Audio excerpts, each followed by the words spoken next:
जय माता लक्ष्मी। आप सभी भक्तगणों को महालक्ष्मी व्रत की हार्दिक शुभकामनाएं।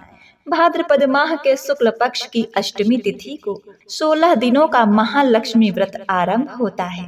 ऐसी मान्यता है कि इन 16 दिनों तक महालक्ष्मी व्रत का पालन करके कथा को सुनने से घर में स्थायी लक्ष्मी का आगमन होता है, परिवार में सुख समृद्धि आती है, धन धान की कोई कमी नहीं रहती, जीवन की सभी परेशानियों का नाश होता है और जीवन सुखमय बन जाता है।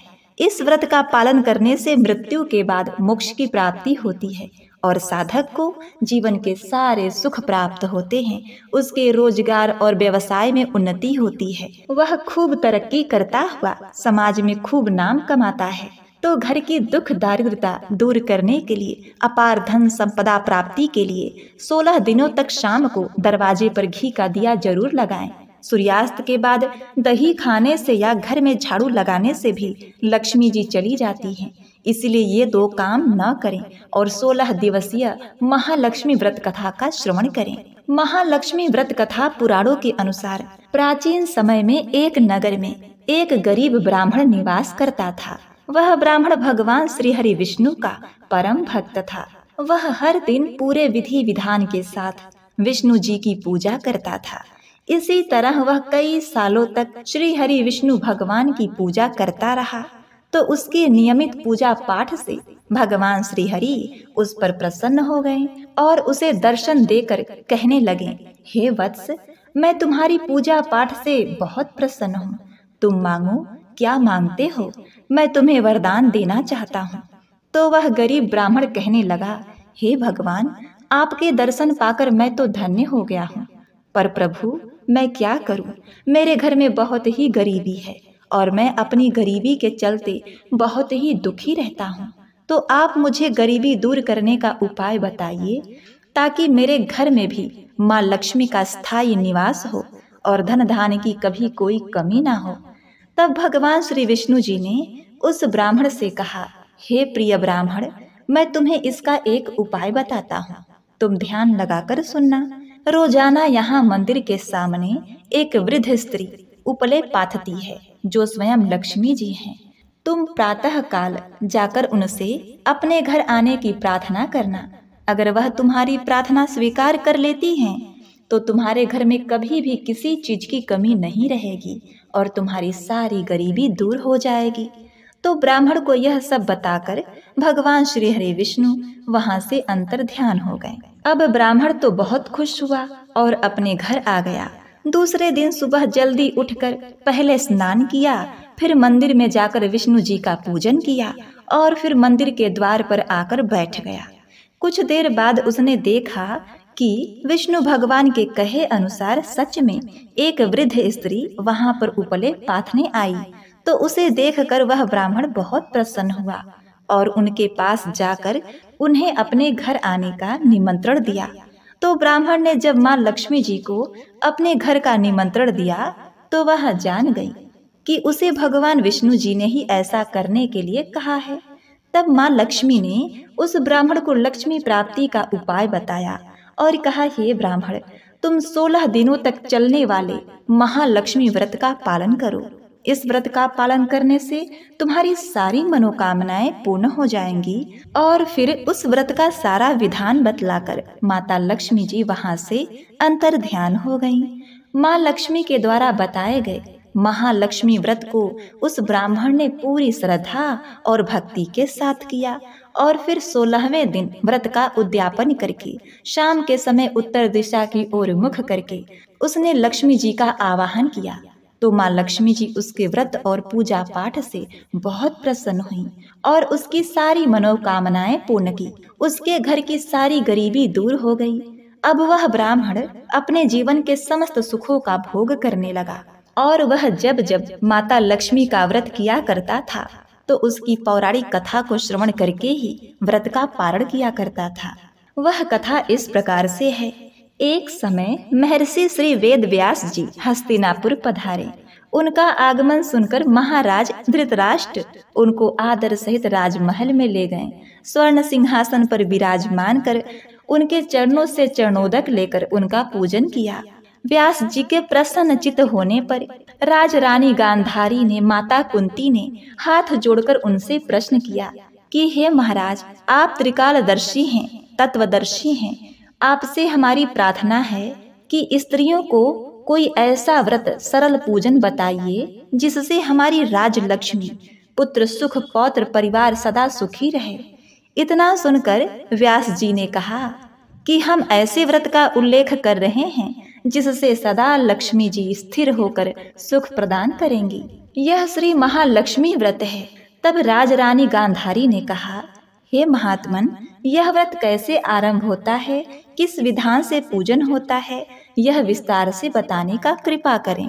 तब वेद व्यास जी ने कहा कि भाद्रपद माह के शुक्ल पक्ष की अष्टमी के दिन सुबह व्रत का मन से संकल्प कर किसी जलाशय में जाकर स्नान कर स्वच्छ वस्त्र पहनकर ताजी दुर्वा से महालक्ष्मी जी को जल का तर्पण देकर प्रणाम करना चाहिए। फिर घर आकर शुद्ध 16 धागों का एक गंडा बनाकर प्रतिदिन एक गांठ लगानी चाहिए। इस प्रकार 16 दिन की 16 गांठ का एक गंडा तैयार कर आश्विन माह के कृष्ण पक्ष की अष्टमी को व्रत रखकर मंडप बनाकर चबूतरा बनाकर उसके ऊपर माटी के हाथी पर महालक्ष्मी जी की मूर्ति स्थापित कर तरह तरह के पुष्पमालाओं से लक्ष्मी जी व हाथी का पूजन करके कई स्वादिष्ट पकवान एवं नैवेद्य समर्पित करें।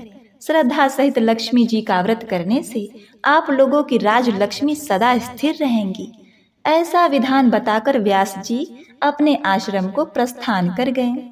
इधर समयानुसार भाद्रपद माह के शुक्ल पक्ष की अष्टमी से समस्त राजघरानों की रानियों व नगर स्त्रियों ने श्री महालक्ष्मी जी का व्रत आरंभ कर दिया। बहुत सी नारी गांधारी के साथ प्रतिष्ठा पाने हेतु व्रत का साथ देने लगी।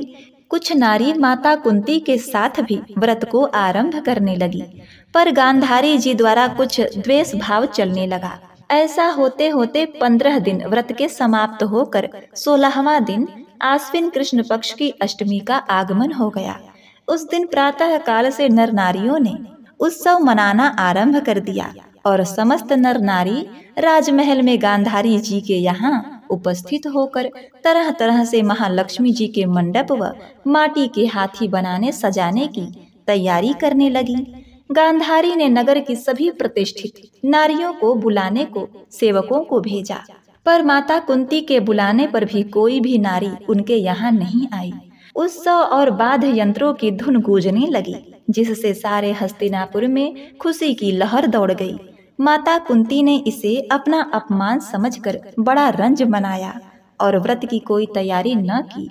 इतने में महाराज युधिष्ठिर, अर्जुन, भीमसेन, नकुल, सहदेव सभी पांचों पांडव उपस्थित हो गए।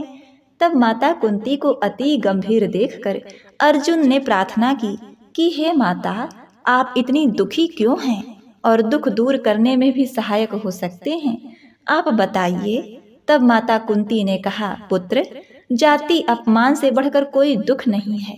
आज नगर में श्री महालक्ष्मी व्रत उत्सव में रानी गांधारी ने नगर की सारी स्त्रियों को अपने यहाँ बुला लिया है और ईर्ष्यावश मेरा अपमान कर उत्सव में नहीं बुलाया।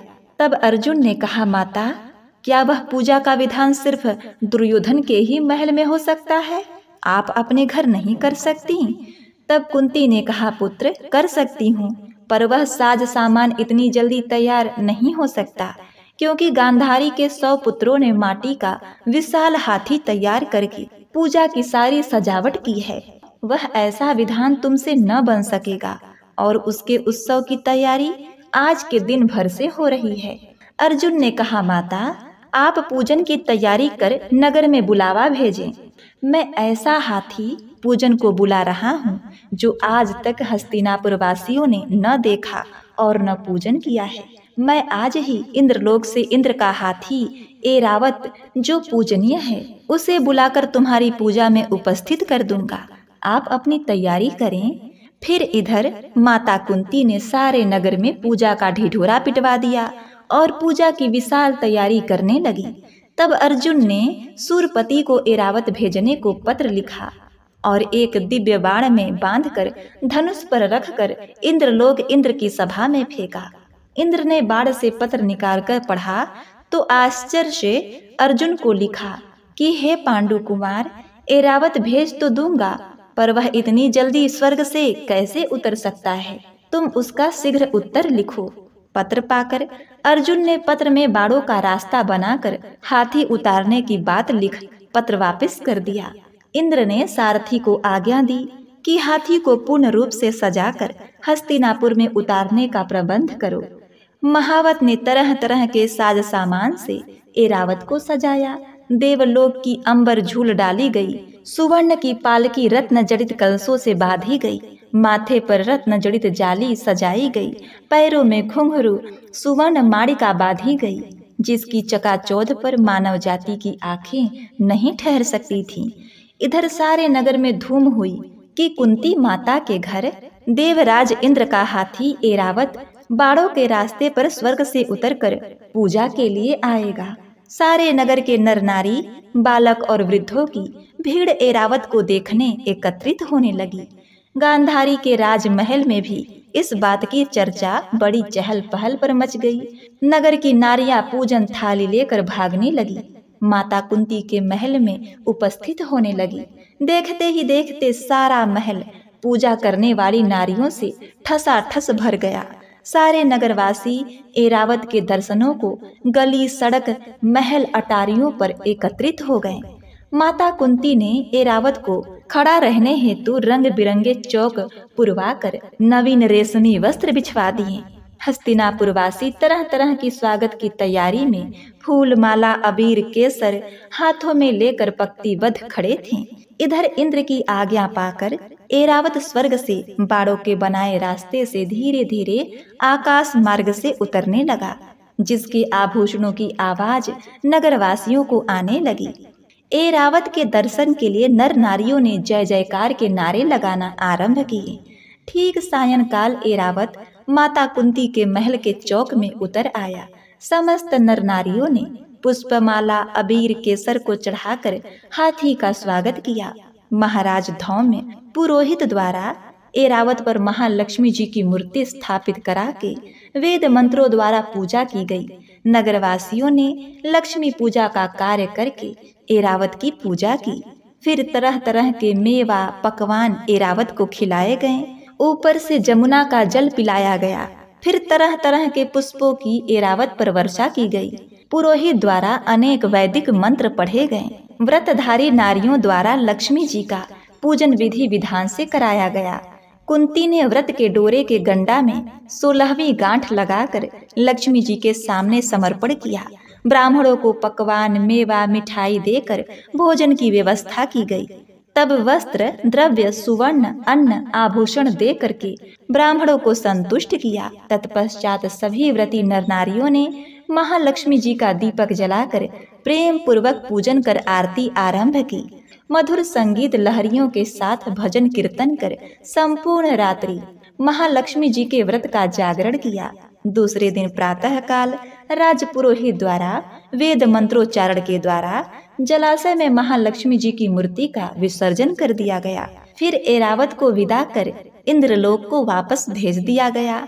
इस प्रकार से जो भी स्त्रियां महालक्ष्मी जी का यह व्रत विधि विधान पूर्वक करती हैं, उनका घर सदा धन धान से भरा पूरा रहता है और उसके घर में साक्षात लक्ष्मी जी सदा वास करती हैं।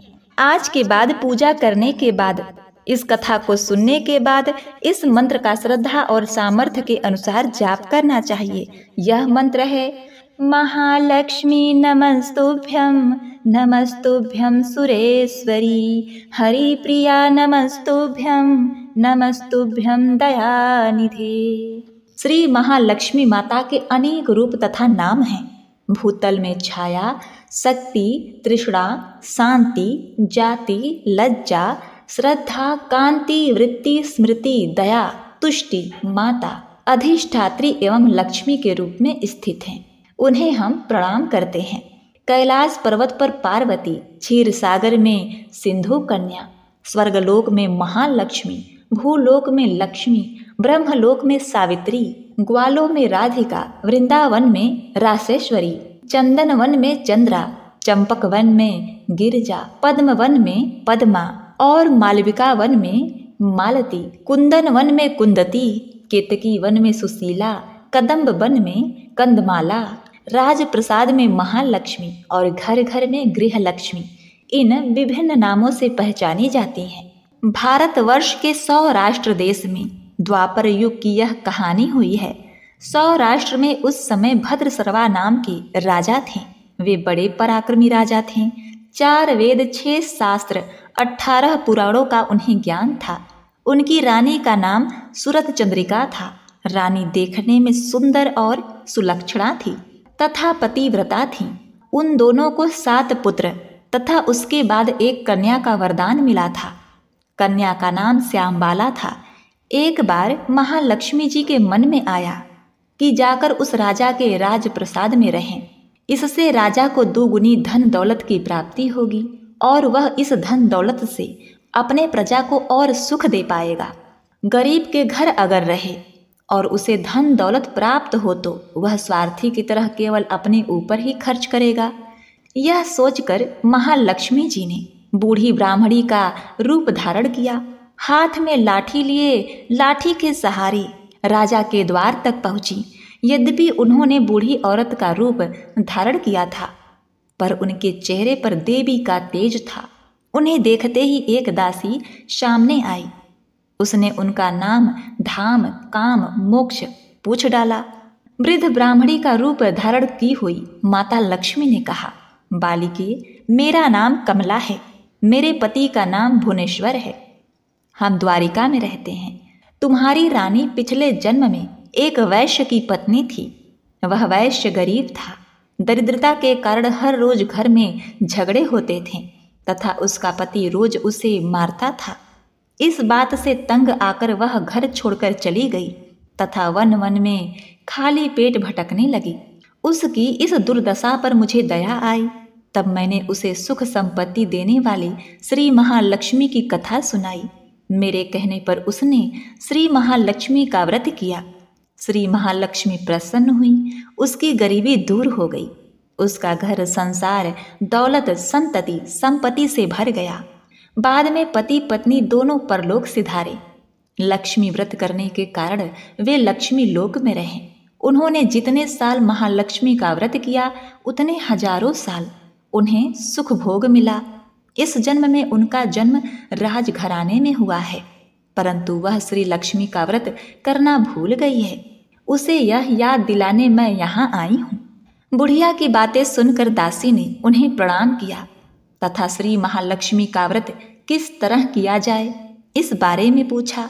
बुढ़िया रूप धारण किए हुए श्री लक्ष्मी माता ने दासी को पूजा की विधि तथा महिमा बताई।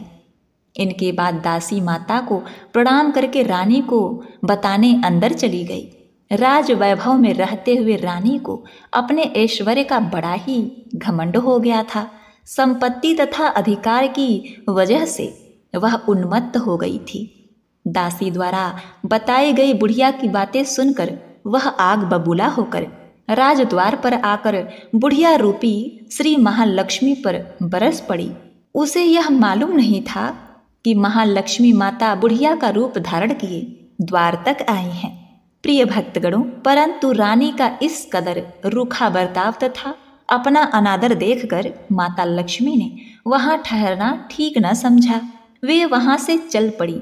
राह में उन्हें राजकुमारी श्यामबाला मिली। उन्होंने श्यामबाला को सारी बात बताई। श्यामबाला ने अपनी ओर से श्री महालक्ष्मी माता से क्षमा मांगी। माता को उस पर दया आई। उन्होंने श्यामबाला को श्री महालक्ष्मी व्रत के बारे में बताया। उस दिन अगहन मार्गशीर्ष माह का पहला गुरुवार था। श्यामबाला ने परम श्रद्धा से श्री महालक्ष्मी का व्रत रखा। फलस्वरूप राजा सिद्धेश्वर के सुपुत्र मालाधर से उनका विवाह हुआ। वह धन दौलत ऐश्वर्य वैभव से मालामाल हो गई। पति के साथ ससुराल में आनंद से दिन बिताने लगी। उधर श्री महालक्ष्मी का रानी पर प्रकोप हुआ। अब क्या होता है कि राजा भद्रश्रवा का राज्य एवं कारोबार नष्ट हो गया। यहाँ तक कि खाने के लाले पड़ गए। ऐसी हालत में एक दिन रानी ने राजा से निवेदन किया कि हे महाराज, हमारा दामाद इतना बड़ा राजा है, धनवान है, ऐश्वर्यशाली है, क्यों न उसके पास जाएं, अपना हाल उसे बताएं, वह जरूर हमारी मदद करेगा। इस बात पर राजा भद्रश्रवा दामाद के पास रवाना हुए, यानी दामाद से मिलने के लिए चल पड़े। अपने दामाद के राज्य में पहुंचकर एक तालाब के किनारे थोड़ी देर विश्राम करने के लिए ठहरे। तालाब से पानी लेने आते जाते दासियों ने उन्हें देख लिया। उन्होंने विनम्रता से उनकी पूछताछ की। जब उन्हें यह मालूम हुआ कि ये रानी श्यामबाला के पिता हैं, तो दौड़ते हुए जाकर उन्होंने रानी को सारी बात बताई। राजा ने दासी के साथ राज परिधान भेजकर बड़े ठाठ से उनका स्वागत तथा आदर सत्कार किया, खान पान कराया। जब वे लौटने लगे तो सोने के मोहरों से भरा घड़ा दिया। राजा भद्रश्रवा जब वापस लौटे तो उन्हें देखकर रानी सूरत चंद्रिका प्रसन्न हो गई। उन्होंने सोने के मोहरों से भरे घड़े का मुंह खोला, पर हाय भगवान, हे ईश्वर, घड़े में धन के बदले कोयले मिले। यह सब श्री महालक्ष्मी जी के प्रकोप से हुआ था। इस प्रकार दुर्दशा में और कई दिन बीत गए। इस बार रानी स्वयं अपनी कन्या के पास गई। वह दिन अगहन मास का अंतिम गुरुवार था। श्यामबाला ने श्री महालक्ष्मी का व्रत किया, पूजा की, अपनी माता से भी व्रत करवाया। इसके बाद रानी अपने घर आई। श्री महालक्ष्मी जी का व्रत करने पर उसे फिर से अपना राजपाठ, धन दौलत, ऐश्वर्य प्राप्त हुआ। वह फिर से सुख शांति आनंद में जीवन बिताने लगी। कुछ दिनों बाद राजकन्या श्यामबाला अपने पिता के घर आई। उसे अपने घर देखकर सूरत चंद्रिका को पुरानी बातें याद आ गई। यही कि श्यामबाला ने अपने पिता को घड़ा भर कोयला दिया था और उसे तो कुछ भी नहीं दिया था। इस कारण श्यामबाला को पिता के घर आने पर उसका कोई आदर आतिथ्य नहीं हुआ, बल्कि अनादर हुआ।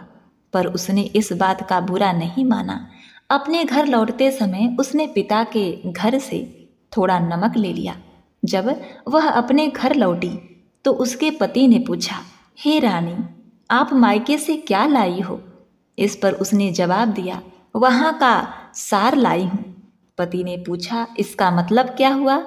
श्यामबाला ने कहा, हे स्वामी, थोड़ा धीरज तो रखें, सब मालूम हो जाएगा। उस दिन श्यामबाला ने सारा भोजन नमक डाले बिना बनाया और परोसा। पति ने खाना चखा। सारा खाना नमक बिना था, इसीलिए स्वाद न आया। फिर श्यामबाला ने थाली में नमक डाला, इससे सारा भोजन स्वादिष्ट लगने लगा। तब श्यामबाला ने पति से कहा, यही है वह मायके से लाया हुआ सार। पति को उसकी बात सही लगी। फिर वह दोनों हंसी मजाक करते हुए भोजन करने लगे। कहा जाता है कि इस तरह जो भी कोई श्रद्धा भाव से श्री महालक्ष्मी जी की पूजा करे तो उन्हें माता लक्ष्मी की कृपा प्राप्त होती है, सुख शांति समृद्धि प्राप्त होती है, सभी मनोकामनाएं पूरी होती हैं। परंतु यह सब प्राप्त होने पर माता की पूजा को भूलना नहीं चाहिए। हर गुरुवार को व्रत पाठ अवश्य करना चाहिए। इस तरह महालक्ष्मी की महिमा भक्तों की, इस प्रकार श्री महालक्ष्मी की महिमा भक्तों की मनोकामना पूरी करती है। तो बोलिए लक्ष्मी माता की जय हो।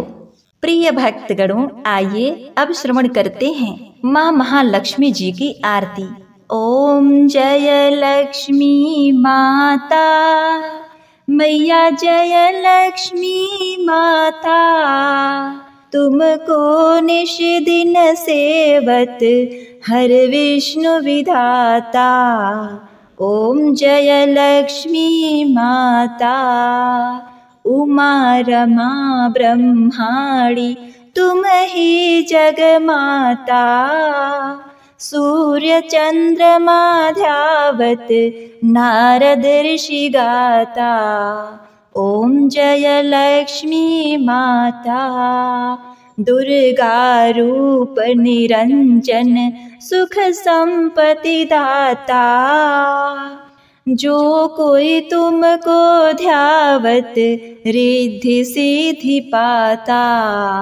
ओम जय लक्ष्मी माता, तू ही पाताल निवासिनी, तू ही शुभदाता। कर्म प्रभाव प्रकाशिनी, भवनिधि की त्राता। ओम जय लक्ष्मी माता। जिस घर में तुम रहती, ताही में गुण आता। सब संभव हो जाता, मन नहीं घबराता। ओम जय लक्ष्मी माता। तुम बिन यज्ञ न होवे, वस्त्र न कोई पाता। खान पान धन वैभव, सब तुमसे आता। ओम जय लक्ष्मी माता। शुभ गुण सुंदर मंदिर, क्षीरोधि जाता। रत्न चतुर्दश तुम बिन कोई नहीं पाता। ओम जय लक्ष्मी माता। श्री लक्ष्मी जी की आरती जो कोई नर गाता। उर आनंद समाता, पार उतर जाता। ओम जय लक्ष्मी माता। ओम जय लक्ष्मी माता। मैया जय लक्ष्मी माता। प्रेम से बोलिए भगवती महालक्ष्मी जी की जय। विष्णु प्रिय नमस्तुभ्यं, नमस्तुभ्यं जगद्दते। आर्तहन्त्री नमस्तुभ्यं, कुरु मे सदा। नमस्तुते महामाये, श्रीपीठे सूरपूजते। शंख चक्र गदा हस्ते, महालक्ष्मी नमोस्तुते।